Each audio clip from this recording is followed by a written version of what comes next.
So I went into the competition with no expectations because that was my first match and it was an open stage championship. So I went there and I won three medals, and then I realized that yes, I can pursue it.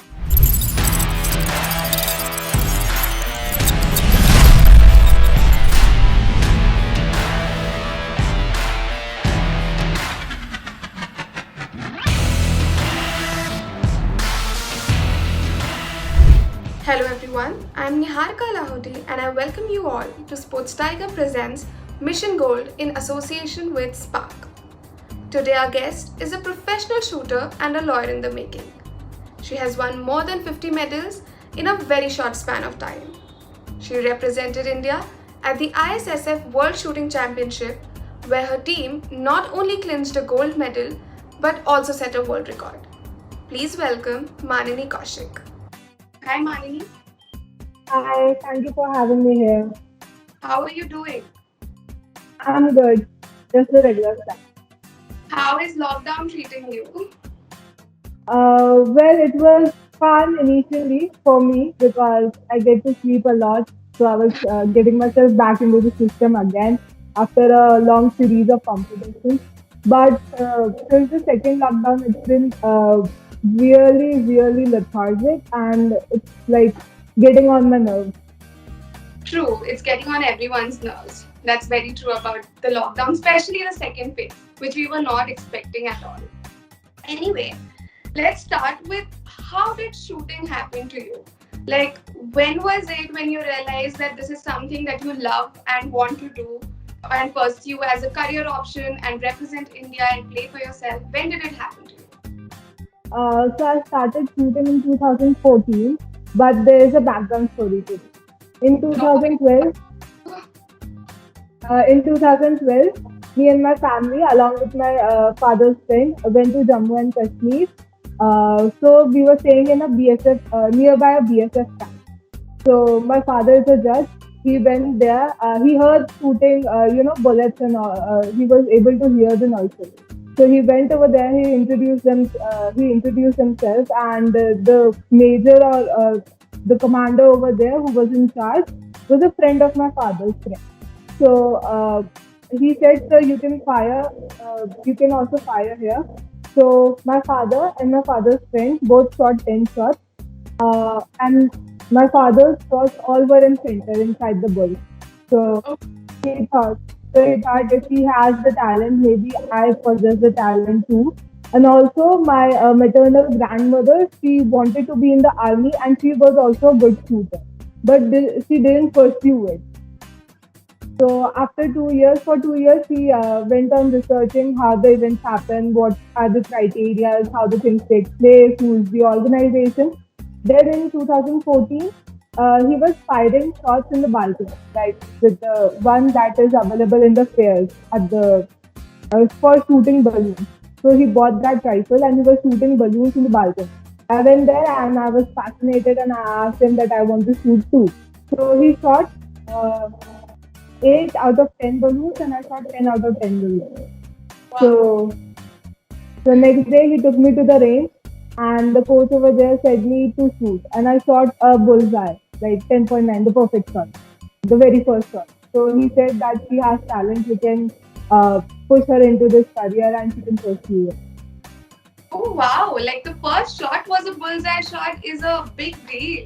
I mean, that boosts your confidence so much that I can do this, right? And then, Yes, I was a kid back then, so it was nothing for me. I was just trying my interest in everything. Like I was a teenager, I didn't had too much going. Like apart from school, I didn't have anything going on. So I was like, it will be fun joining it. yeah, of course. And then now you're pursuing law, if I'm not wrong, right?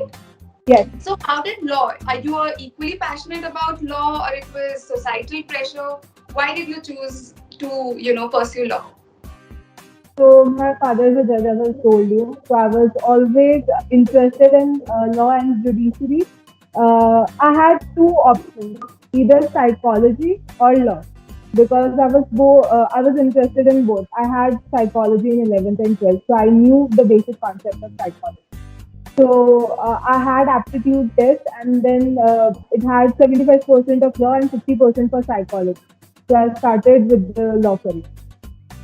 So you are equally passionate about pursuing law as a career option, or you want to continue? You would want to continue with shooting, maybe in the later stages of your life.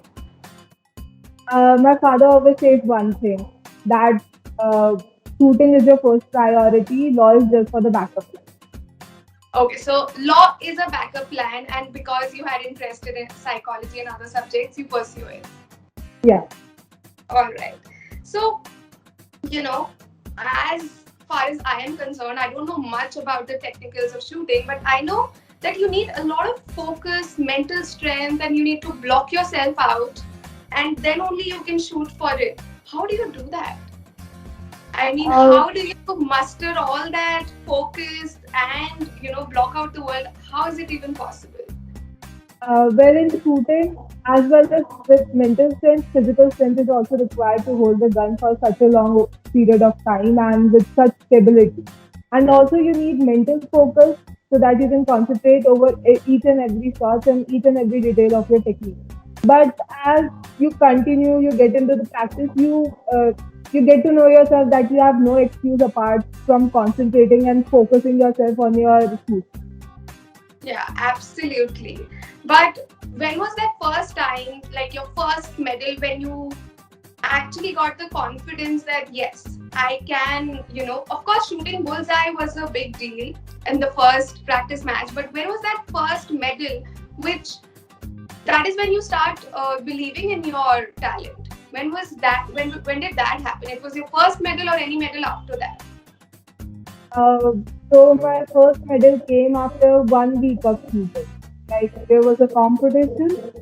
In I started in October, and there was this competition coming in November. So I didn't had my gun. I didn't had my kit. I borrowed it from someone else, and we fixed it up to the proximity of a proper shooting posture and a technique that newbie can learn. So I went into the competition with no expectations because that was my first match, and it was an open state championship. So I went there and I won three medals, and then I realized that yes, I can pursue it. So that is when you did not, at least, like, did not even try for it. Did not have Yeah. proper technique also at that point. So, is there any myth about shooting that you would like to break? That people think that you require this, but you don't actually require that? Any myth? Mostly people think that shooting is a very lazy game, that it doesn't require physical strength, that it doesn't require you to do exercises and indulge in physical activity for the purpose of shooting a good score. But initially, I also thought that, but as soon as you get deeper into the competition and you realize, no, the physical training is also as much as important as your mental training and technical training, because you will be standing there for hours and hours shooting with a heavy weight. Like my rifle is around 5 kgs, more than 5 kgs, and you have a kit that weighs around 10 to 15 kgs. So you have to wear that, hold the rifle with stability over a long period of time. You need strength and endurance for that. Absolutely. So, you worked hard to build that endurance? Like, what did the Initially, it was routine like look like? uh, so when I was in school, I used to do school from 9 to 2, and then I come back to home, and then I used to go to the range. It was working fine for me, and I was shooting good score also. But then I started having injury, and there were a lot of things that were not working out. And we talked to some people, and we realized that yes, physical training is also important part of the shoot. So I started working on it, and then it is continuing from there. So, you are a college going student, plus you are a full time professional shooter. How do you manage your day so that nothing gets in the way of the other? How do you do that? So right now we have online classes. But when I used to go to the college, I used to wake up at 3 in the morning. I used to get ready by 4, start my practice at 4, finish it by 7:30. 8 o'clock cab used to be there. Then I used to go to college at 9. 9 my first class starts. Then At 5, college is finished, so I come back in the evening around 6:30 at home, and then at 7 I start my physical training, and by 9 o'clock I sleep. So I've actually observed that you're not very active on social media, especially Instagram. You have recently made your account, right? Yes. So belonging to Gen Z and not having an account on social media for the longest time, why was that strategic that you thought of it and did not make an account, or you're just not interested in that? As I told you, my schedule, I really don't have time for social media. I just used to have one account on Facebook. That too, I use it for memes and for relieving the stress and all that stuff. Apart from that, I'm not that much interested in social media, posting pictures everywhere I'm going, posting videos. And I'm not kind of person who, like to post a lot. So, not at all interested in social. But how come you belong to Gen Z and most of the Gen Z is so much into social media? I think more than half of their day goes at social media. Of course, your busy schedule doesn't allow you to, but how do you control yourself from being addicted to it? If you truly want something, if you truly want to achieve, you only focus on your goals and not the other things. So I keep myself in check by focusing on my goals, visualizing myself, and social media doesn't come into that. That's amazing, because especially to hear it from someone like you who's so young and doesn't get influenced by what people say or what is happening around in the world, or just petty things sometimes which happens in social media. Definitely it acts as a boon as well. Do you think that you're missing out on the publicity, popularity which the social media might offer? Uh, maybe I may be missing out, but it is also focusing on their career. If I win an Olympic medal, I will not require as much publicity as I require right now. So then again, you need to achieve or become something that you don't need require publicity. Absolutely. In fact, publicity is a byproduct of your achievements. You don't have to Yes. create it. The fact that you're here is because of your achievements. So, needless to say that. As you mentioned, Olympics, I know everyone's dream is to represent their country at the Olympics. We've already represented India at international level, but Olympics is again a milestone for every athlete. And this year, we are actually sending the largest contingent in shooting, right, to the Tokyo Olympics.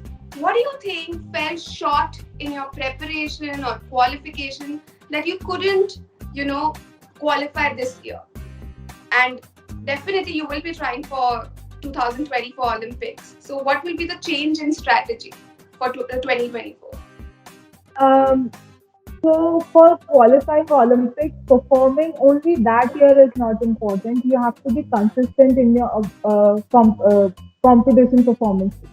So what mistake I did was I didn't had coach for a couple of years. Like I had recently, but in between I didn't had coach for a couple of years. I was receiving medals, but the technical part was not that strong. So I started facing consequences of that into later into my shooting. So I will change that part. Okay, great. One thing we have noticed about Olympics, yes, India has won many medals in shooting, but never ever a girl has won a medal in shooting. Why do you think that has happened with India? Um, the talent in India is really, really rich.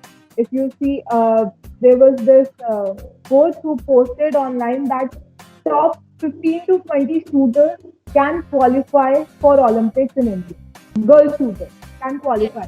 But because of the lack in the, I guess, lack in the equipment or lack in the moral support or mental training, that really makes a difference.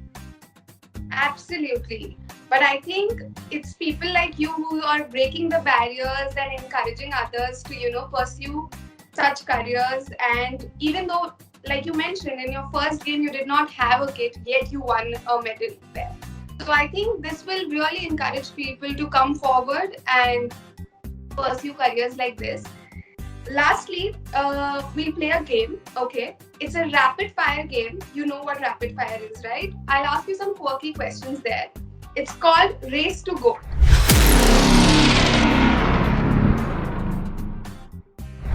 I'll ask you a certain bunch of questions and you have to be very quick in your answers. Alright?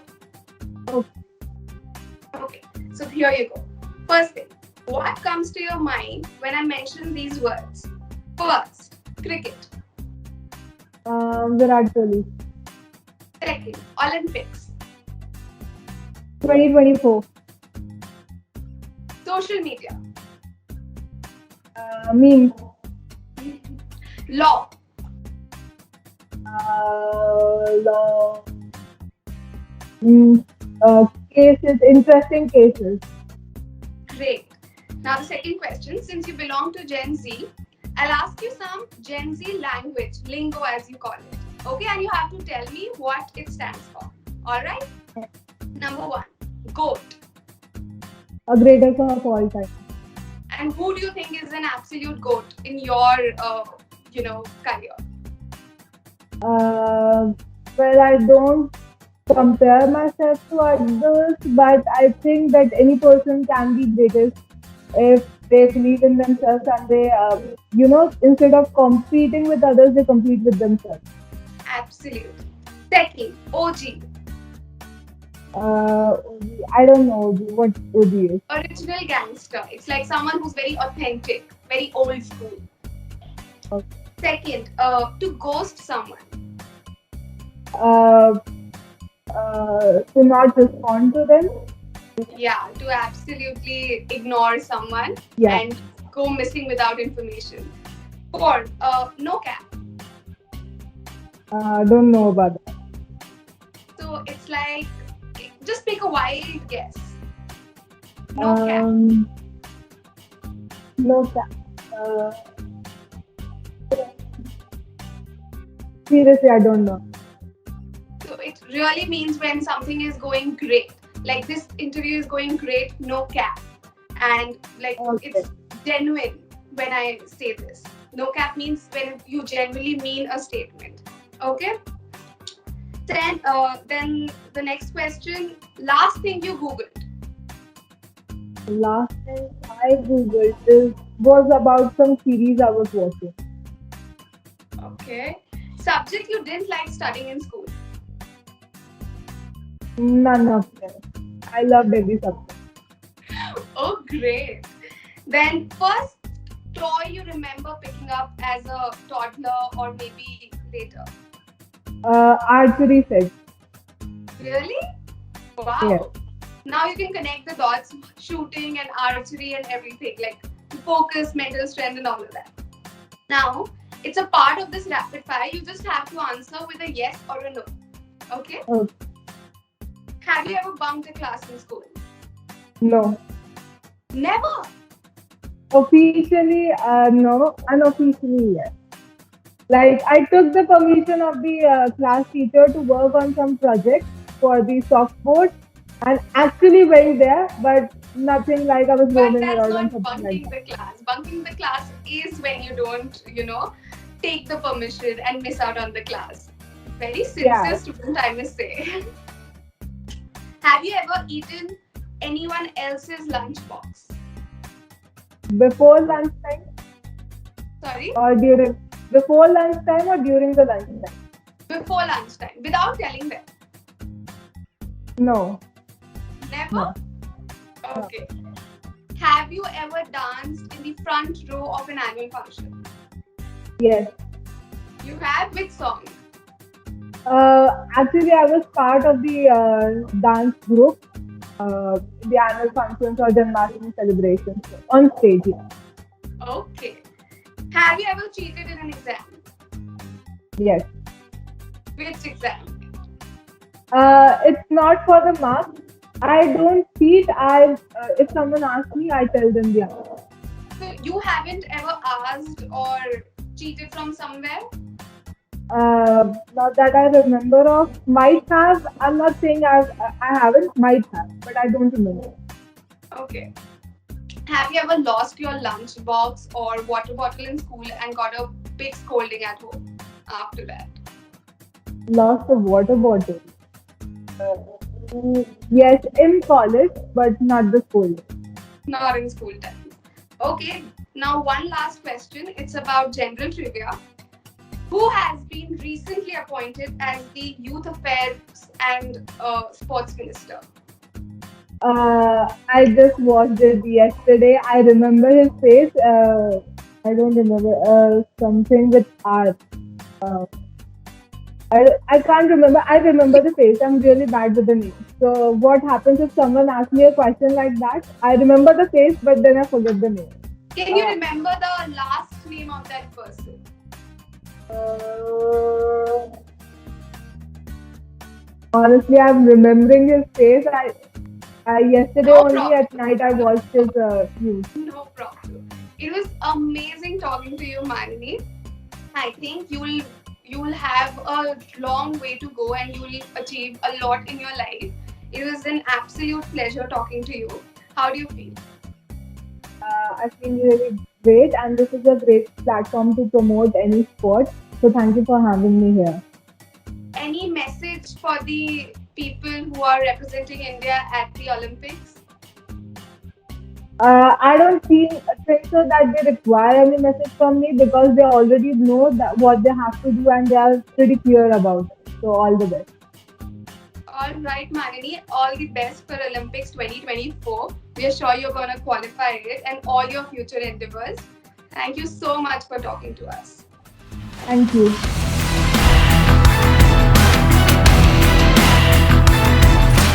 हाँ जी। आप एक world cup winning captain रह चुके हैं. अभी हमारे जो captain हैं दीपक निवास हुडा जी, उनसे किस तरह का आप बॉन्ड शेयर करते हैं? हम लोग एक साथ में बहुत ज़्यादा हम लोग खेले हैं, हम एक टीम में भी रहे इंडिया में, काफ़ी अच्छी दोस्ती है हमारी, बहुत अच्छी बॉन्डिंग है। तो कुछ भी हम लोग अगर कोई भी बातचीत करते हैं, दीपक का कोई भी ऐसे उसको कोई फैसला लेना हो तो सलाह ज़रूर लेगा, 101% फ़ोन करेगा कि यार मैं ऐसा करना चाहता हूँ, आपकी क्या राय है, क्या ओपिनियन है।